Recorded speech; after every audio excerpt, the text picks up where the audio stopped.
Good morning प्यारे बच्चों, कैसे हो आप सभी। आज हम 11th क्लास से चैप्टर 4 एग्जीक्यूटिव्स वो कर रहे हैं। तो चलिए शुरू करते हैं आज का lesson. First of all here is introduction. So let us first do introduction of this lesson. Legislature, executive and judiciary are the three organs of government. Government के थ्री ऑर्गन्स हैं, लेजिस्लेटर, एग्जीक्यूटिव और judiciary. मतलब विधायिका, कार्यपालिका और न्यायपालिका, ये सरकार के तीन अंग होते हैं। Together they perform the function of the government, और ये सारे के सारे जो मिलकर सरकार का निर्माण करते हैं। Maintain law and order and look after the welfare of the public, ये कानून की व्यवस्था बनाए रखते हैं, जनता के लिए कार्य करते हैं, उसके कल्याण के कार्य करते हैं, उसमें योगदान देते हैं। The Constitution ensures that they work in the coordination with each other and maintain the balance among themselves. संविधान ये चीज़ सुनिश्चित करता है कि ये सभी एक दूसरे से तालमेल बनाकर काम करें और इनमें बैलेंस बना रहे, संतुलन बना रहे। इन ए पार्लियामेंट्री सिस्टम, संसदीय प्रणाली में, पार्लियामेंट्री सिस्टम में executive and legislature are interdependent. जो एग्जीक्यूटिव्स और लेजिस्लेचर होती है वो एक दूसरे पर आश्रित होते हैं, एक दूसरे पर निर्भर करते हैं। संसदीय व्यवस्था में कार्यपालिका और विधायपालिका है जो वो एक दूसरे पर निर्भर करते हैं। The legislator controls the executive, जो लेजिस्लेचर होती है वो एग्जीक्यूटिव को, कार्यपालिका को जो है विधायपालिका, वो नियंत्रित करती है। And in the turn it controlled by the executives, और ये साथ में इसके द्वारा नियंत्रित भी होती है। ये ऐसा नहीं है कि जो विधानपालिका या कार्यपालिका को नियंत्रित करती है, बल्कि इसके द्वारा नियंत्रित भी होती है। In this chapter we shall discuss the composition, structure and function of the executive organ of government. इस अध्याय में हम किस प्रकार से जो एग्जीक्यूटिव्स गवर्नमेंट है और गवर्नमेंट के जो कंपोजिशन है वो कैसे होती है, कैसे उसमें विधानपालिका, कार्यपालिका और जो इसकी संरचना है किस प्रकार से वो बनी है, इसके बारे में हम पढ़ेंगे। This chapter will also tell you about the changes that have occurred in recent times due to political practice. इस अध्याय में साथ में हम ये भी देखेंगे कि किस प्रकार से राजनीतिक व्यवहार के कारण पिछले कुछ समय से इनमें परिवर्तन हुए हैं। विधानपालिका, कार्यपालिका और जो न्यायपालिका, उसकी संरचना में किस प्रकार के परिवर्तन हुए, ये भी सब इस चैप्टर में हम करेंगे। After reading this chapter you will be able to, इस चैप्टर को पढ़ने के बाद हमें क्या क्या बातों का पता लगेगा। Make a distinction between the parliamentary and the presidential executive, जो संसदीय और राष्ट्रपति प्रणाली की कार्यपालिका है, एग्जीक्यूटिव्स हैं, उसके बारे में हमें अंतर करना पता लग जाएगा, किस प्रकार से उनमें क्या भेद है, क्या अंतर है।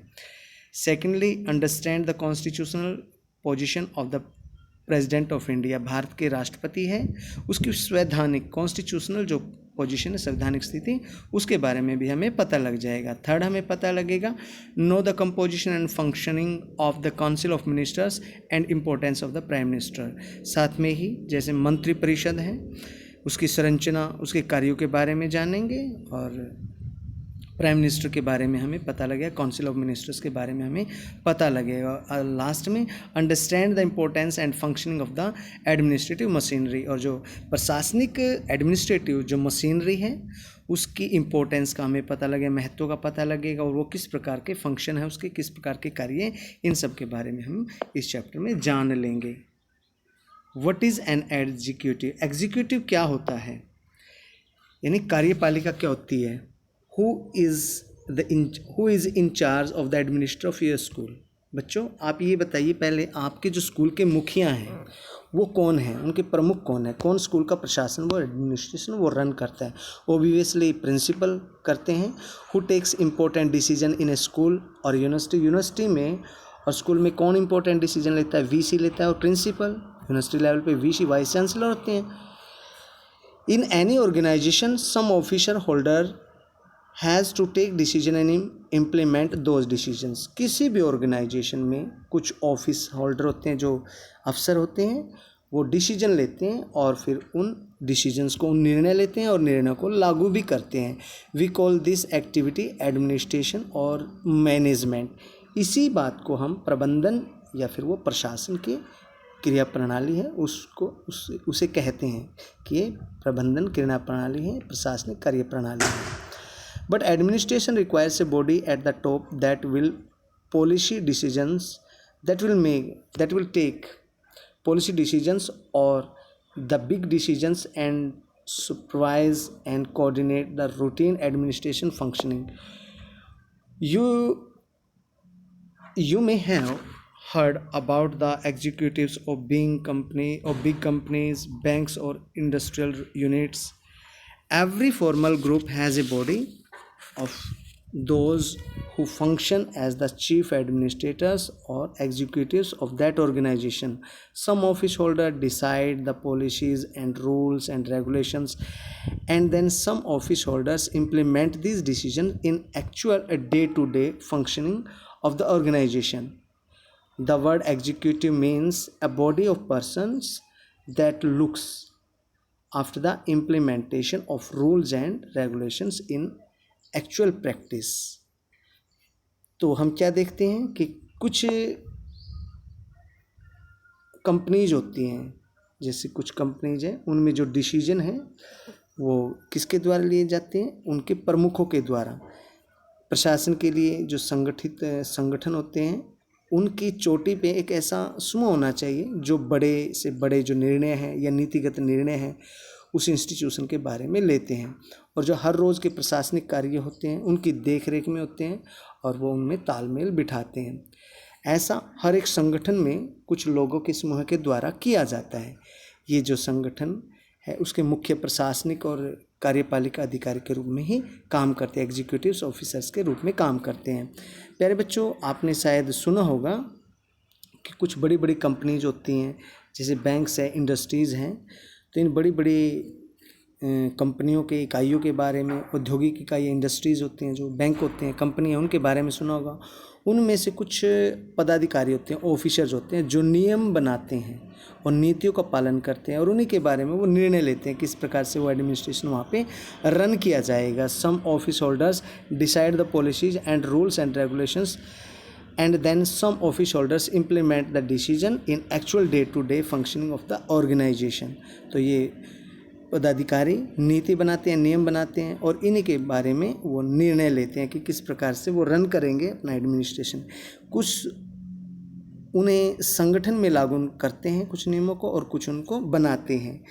तो यहीं पे जो कार्यपालिका है यानी कि एग्जीक्यूटिव्स हैं, इसका मतलब होता है कि व्यक्ति को उस समूह से जो इन नियमों को, इन कायदे कानूनों को जो संगठन में रोज़ाना लागू करते हैं और इम्प्लीमेंटेशन करते हैं रूल्स एंड रेगुलेशंस की actual practice. In the case of government also one body may take policy decisions and decide about rules and regulations while the other one would be in charge of implementing these rules. The organ of government that primarily looks after the function of implementation and administration is called executives.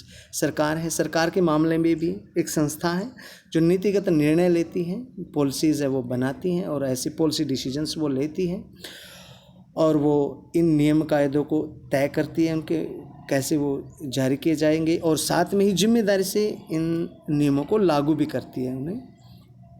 सरकार का कोई भी अंग जो इन नियमों को, इन कानूनों को, इन कायदों को लागू करता है और प्रशासन का काम करता है, उनके इम्प्लीमेंटेशन करता है और उनको लागू करता है, तो उसी को हम एडमिनिस्ट्रेशन को, ऐसी प्रशासनिक व्यवस्था को हम एग्जीक्यूटिव्स बोलते हैं। प्रशासन का जो काम करता है उसे हम कार्यपालिका बोलते हैं। What is the principal function of executive? Executives का मुख्य कार्य क्या है? कार्यपालिका, मुख्य कार्यपालिका का क्या कार्य है? Executive is the branch of government responsible for implementation of laws and policies adopted by the legislature. The executive is often involved in framing of policies. The official designations of executives vary from country to country. Some countries have presidents while others have chancellors. The executive branch is not just about presidents, prime minister and ministers. It also extends to the administrative machinery, civil servants. तो कार्यपालिका है जो executives है, सरकार का वो अंग होता है, वो ब्रांच होती है गवर्नमेंट की जो रिस्पॉन्सिबल होती है लागू करने के लिए, जो नियम हैं कानून है उन नियमों को लागू करने के लिए जिम्मेदार होती है। एग्जीक्यूटिव प्राय जो है पॉलिसी बनाती है और पॉलिसी बनाने के कार्य में वो भाग लेती है, नीति निर्माण में वो भाग लेती है। जो कार्यपालिका एक औपचारिक रूप से अलग अलग नाम हैं इसके, अलग अलग स्टेट में अलग अलग नामों से इसको बोला जाता है। कुछ देशों में इसका जो मुख्य होता है वो प्रेसिडेंट होता है, राष्ट्रपति होता है, तो कहीं इसका मुख्य वो चांसलर भी होता है। जो एग्जीक्यूटिव्स है उसमें राष्ट्रपति यानी कि प्रेसिडेंट, प्राइम मिनिस्टर और मंत्री ही नहीं बल्कि मिनिस्टर्स ही नहीं बल्कि पूरा का पूरा जो प्रशासनिक ढांचा है पूरा, जैसे जिसमें सिविल सर्वेंट्स अधिकारी हैं, एडमिनिस्ट्रेटिव मशीनरी, पूरा जो ढांचा है प्रशासनिक ढांचा और सिविल सर्वेंट्स है वो भी इसमें काउंट होते हैं, वो भी इसमें इंक्लूड होते हैं।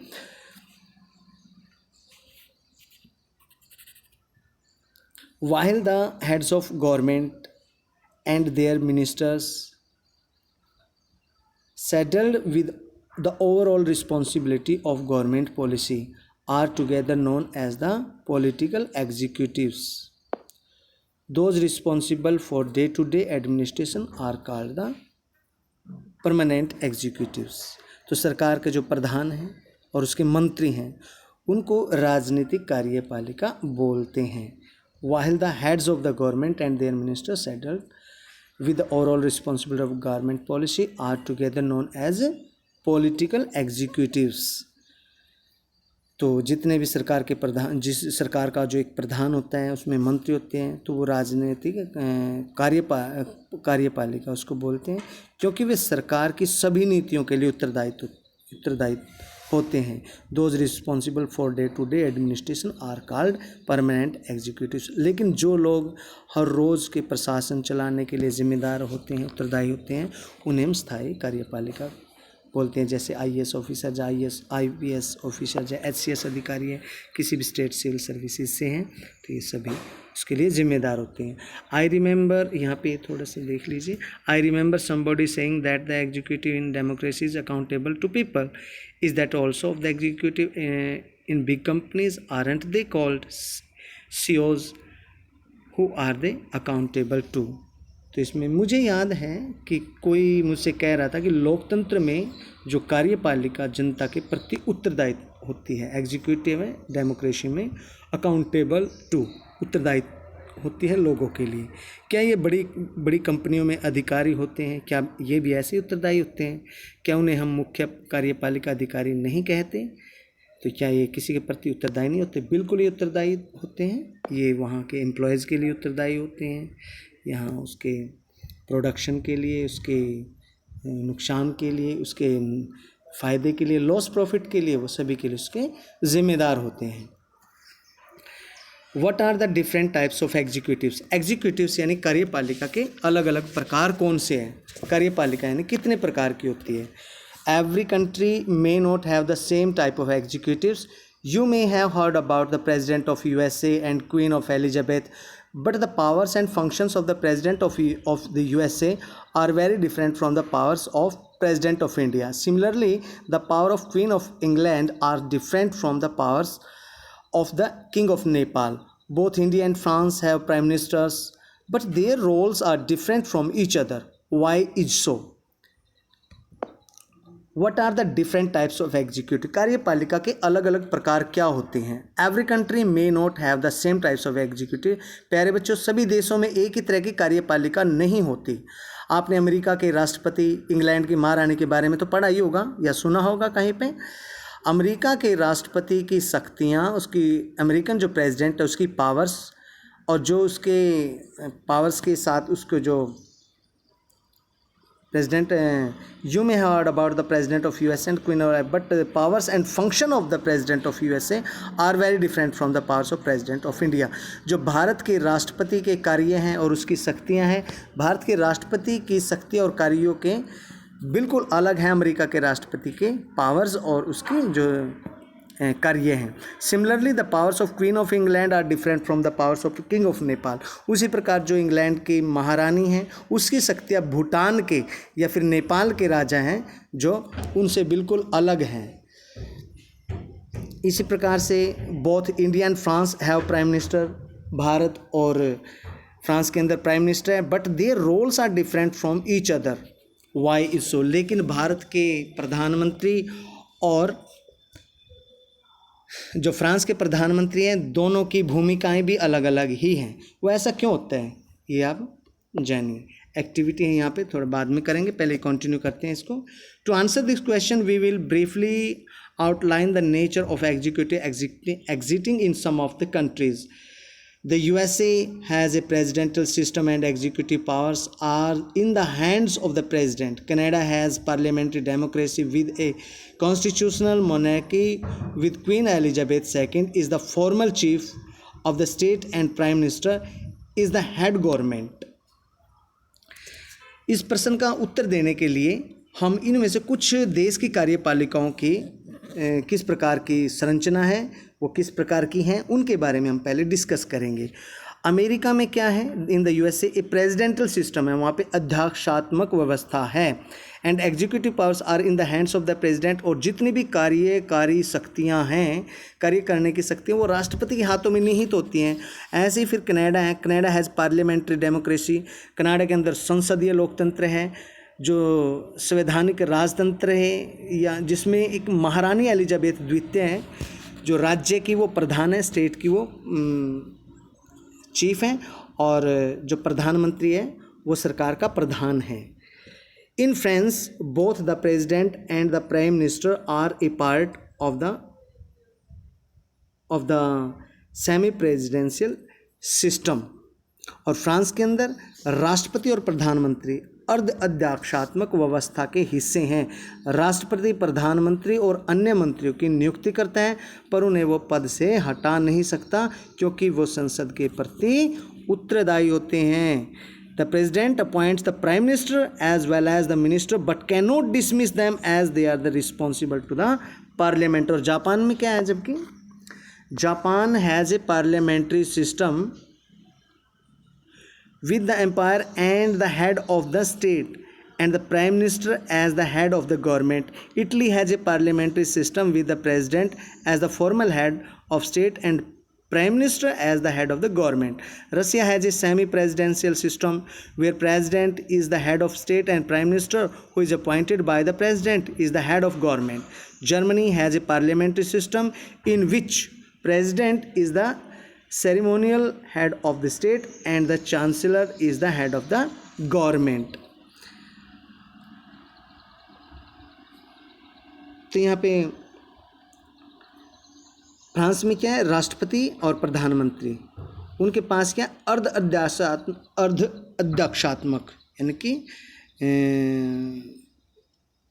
पार्लियामेंट्री सिस्टम है इन फ्रांस जो अर्धाध्यक्षात्मक हैं, उस व्यवस्था के हिस्से हैं। राष्ट्रपति और प्रधानमंत्री अन्य मंत्रियों की नियुक्ति करता है, राष्ट्रपति प्रधानमंत्री की और दूसरे जो मंत्री हैं president and council of ministers उनकी अपॉइंटमेंट करता है, पर वो उनको उनके पद से नहीं हटा सकता क्योंकि वे सारे के सारे संसद के प्रति उत्तरदायी होते हैं। और जापान की जहाँ तक बात है, जापान में संसदीय व्यवस्था है, कॉन्स्टिट्यूशनल सिस्टम है, जिसमें जो किंग है वहाँ का जो राजा है वो प्रधानमंत्री और राजा वो सरकार के प्रधान होते हैं।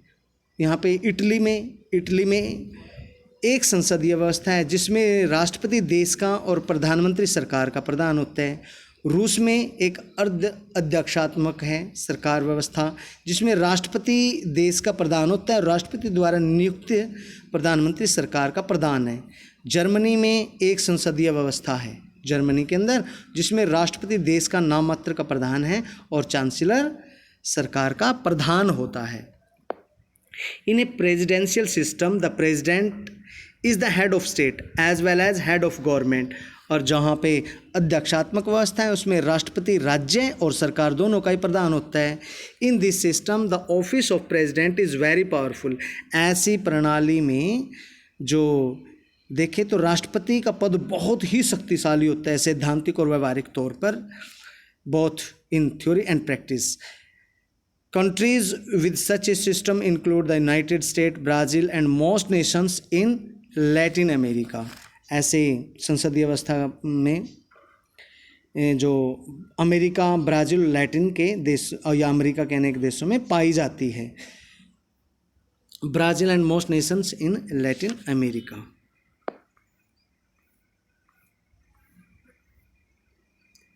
इन ए parliamentary system the prime minister is the head of government. और जबकि पार्लियामेंट्री सिस्टम में क्या होता है, संसदीय व्यवस्था में राष्ट्रपति वहाँ का एक राष्ट्रपति है या राजा होता है जो देश का नाम मात्र का प्रधान होता है, head of the government. Most parliamentary system have a president and a monarch who is the nominal head of the state. In such a system the role of president और monarch is parliamentary ceremonial and prime minister along with the cabinet wields effective powers. Countries with such system include Germany, Italy, Japan, United States as well as Portugal. A semi-presidential system has both a president and a prime minister, but unlike the parliamentary system, the president may possess significant day-to-day powers. In this system, it is possible that sometimes the president and the prime minister may belong to the same party and at times they may belong to different parties and thus would be opposed to each other. तो कई बार जो राष्ट्रपति भी और प्रधानमंत्री एक ही दल से हो जाते हैं, या कई बार ऐसा नहीं होता तो वो एक दूसरे के अलग अलग पार्टियों से होंगे, तो ओबियसली वो क्या करेंगे, एक दूसरे का विरोध करेंगे, वहाँ अपोज करेंगे एक दूसरे को. Countries with such a system include France, Russia and Sri Lanka. ये इन देशों में ये सिस्टम पाया जाता है. तो जैसे यहाँ पे पार्लियामेंट्री सिस्टम होता है, उसमें क्या होता है कि राजा और राष्ट्रपति है जो वो देश के नाम मात्र के प्रधान होते हैं. ऐसी व्यवस्था में राष्ट्रपति है और राजा, उनकी भूमिका केवल दिखाऊ मात्र होती है, रबड़ की मोहर के समान होती है, जिसको कहाँ से कोई भी जो उठाता है और डॉक्यूमेंट्स पे यूज़ कर लेता है. तो इस तरीके से वो कार्यपालिका की हाथ की मोहर है, इस तरीके से आप कह सकते हैं, रबड़ की मोहर. उसकी ज़्यादा महत्वपूर्ण भूमिका नहीं, केवल अलंकारिक यानी कि दिखावटी, उसको आप बोल सकते हैं दिखावटी या अलंकारिक उनकी भूमिका होती है. प्रधानमंत्री और मंत्रिमंडल के पास जो वास्तविक शक्ति होती है, यहाँ पे जर्मनी, इटली, जापान, इंग्लैंड और पुर्तगाल आदि देशों में यह व्यवस्था है.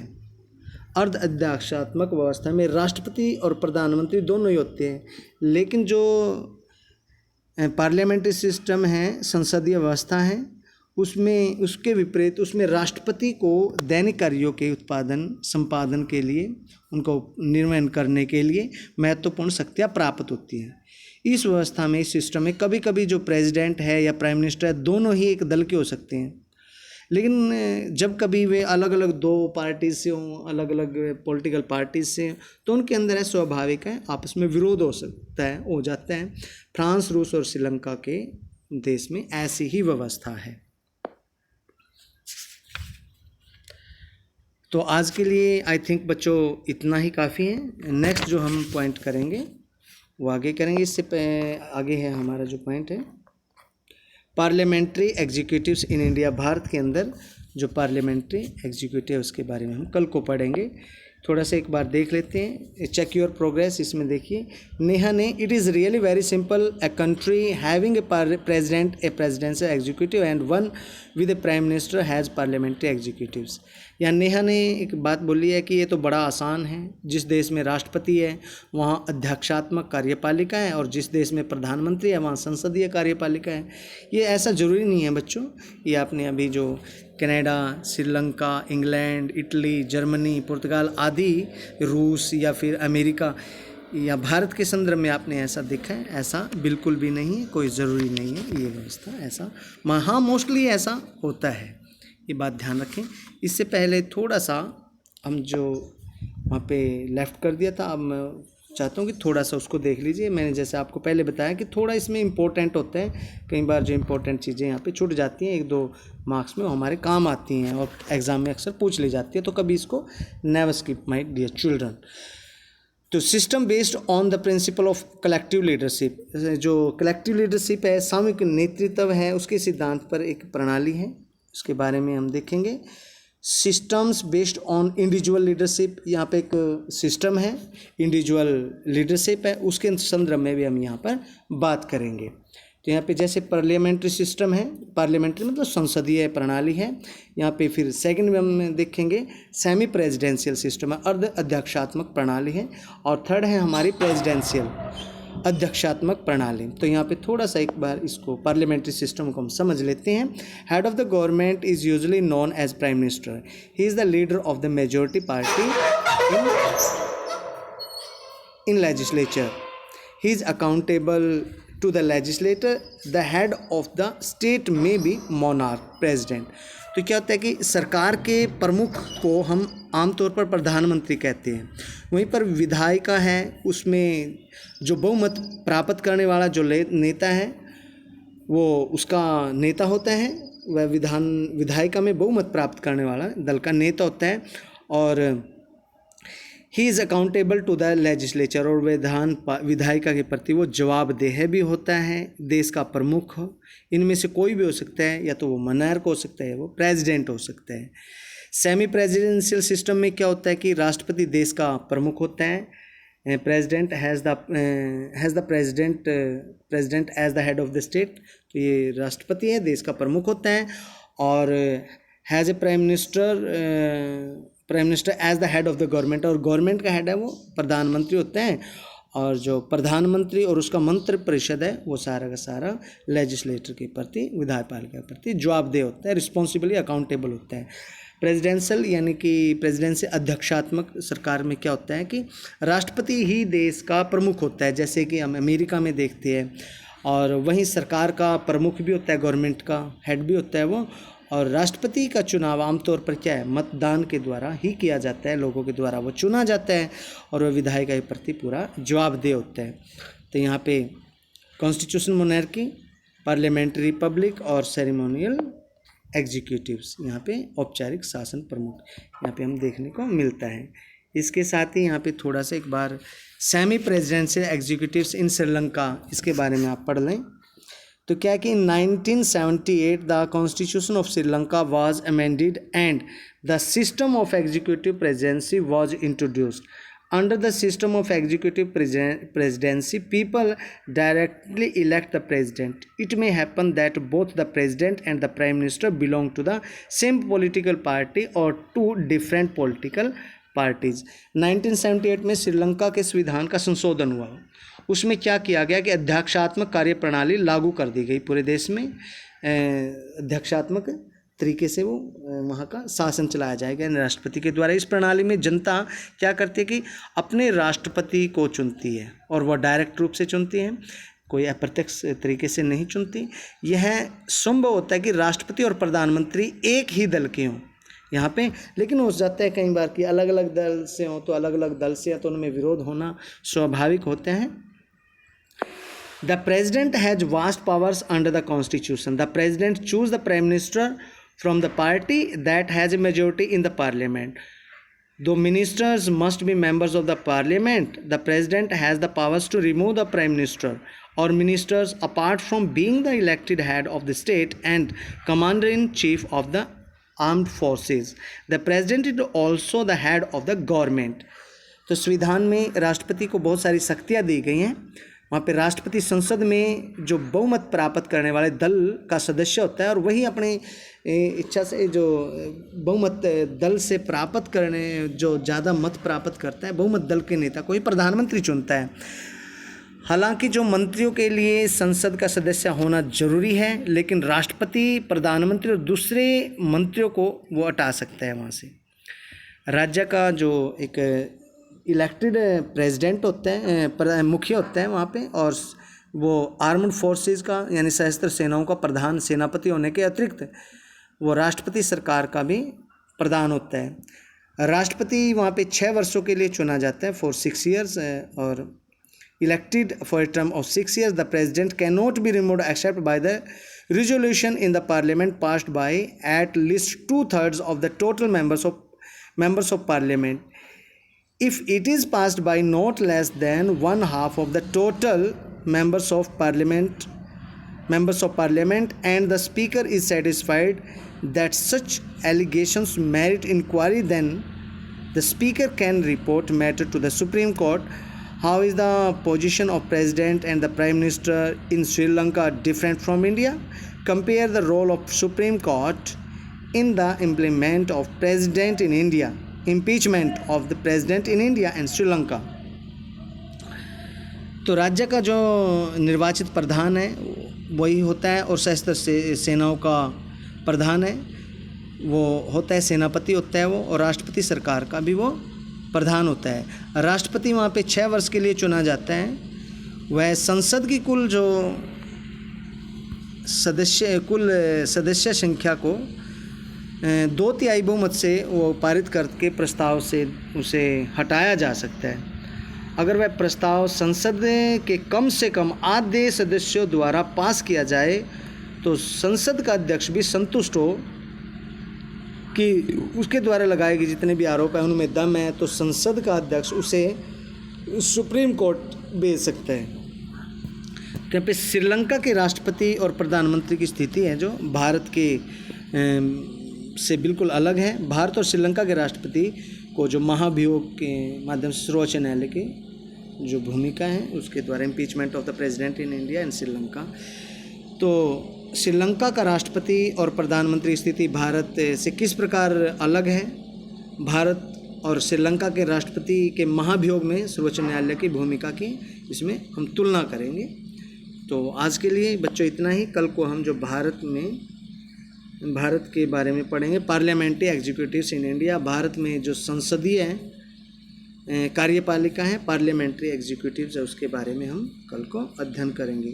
उम्मीद करता हूँ प्यारे बच्चों आज का पाठ आपके बिल्कुल समझ में आया। अगर इसमें आपको कोई प्रॉब्लम आती है तो आप मुझे कॉलिंग नंबर पर या मेरे व्हाट्सएप नंबर पर कांटेक्ट करें। जितना भी हो सके बेटा मैं आपकी मदद करूँगा, हर तरीके से आप की जितनी भी संभव मदद होगी बेटा करेंगे। और अभी शीघ्र स्कूल भी खुल जाएंगे, डरने वाली बात नहीं, कंटिन्यू अपना काम करें और बेटा उसको चेक करवाने के लिए भी भेजें।